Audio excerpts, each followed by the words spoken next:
নমস্কার বন্ধুরা, লাইভ ভিজিয়ামিতে আপনাদের সবাইকে স্বাগত জানাই। আজ আমি আপনাদের সাথে সিম আলু ভাজার রেসিপি শেয়ার করব। ভিডিওটি ভালো লাগলে অবশ্যই ভিডিওটিতে একটি লাইক দেবেন আর চ্যানেলটা অবশ্যই সাবস্ক্রাইব করে রাখবেন এরকম নতুন নতুন ভিডিও পাওয়ার জন্য। তো চলুন বন্ধুরা, আর দেরি না করে আজকে রেসিপি শুরু করব।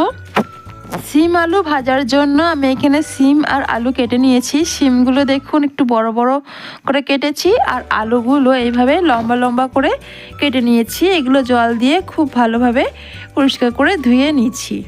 আজকে সিম আলু ভাজা পোস্ত দিয়ে করব, তাই প্রথমে শুকনো কড়াইয়ে আমি 2 চামচ পোস্ত দিয়ে দিয়েছি। এবার পোস্তটা আমি লো ফ্লেমে এইভাবে নাড়াচাড়া করব। পোস্ত থেকে যখন একটা সুন্দর গন্ধ বেরোতে শুরু করবে তখন পোস্তটা আমি তুলে নেব।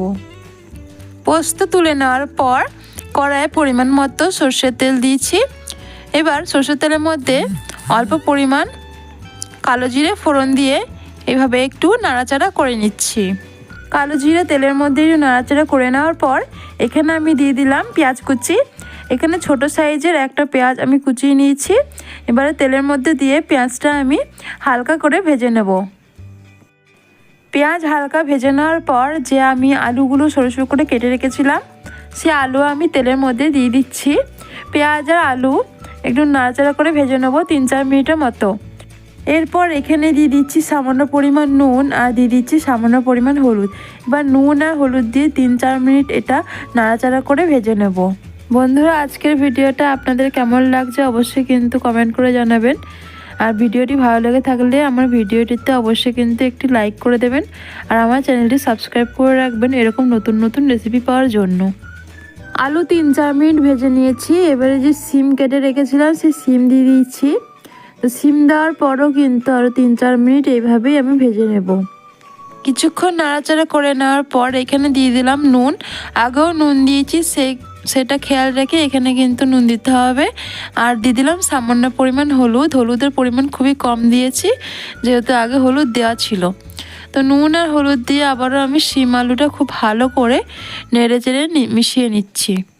সিম আলু ভালোভাবে নেড়ে চেড়ে নেওয়ার পর এটা আমি ঢাকা দিয়ে দিচ্ছি 5 থেকে 6 মিনিটের জন্য। তবে 5-6 মিনিটের মধ্যে কিন্তু সিম আলু আমি নাড়াচাড়া করে নেব, নাহলে নিচ থেকে কিন্তু এটা পুড়ে যেতে পারে।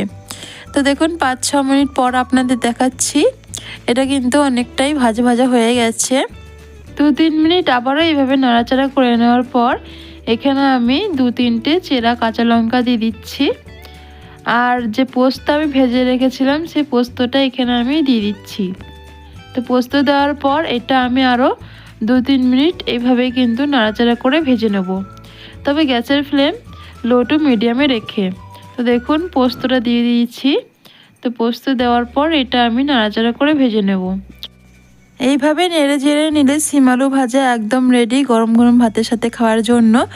তো সিম আলু ভাজা আমি নামিয়ে আপনাদের দেখাচ্ছি।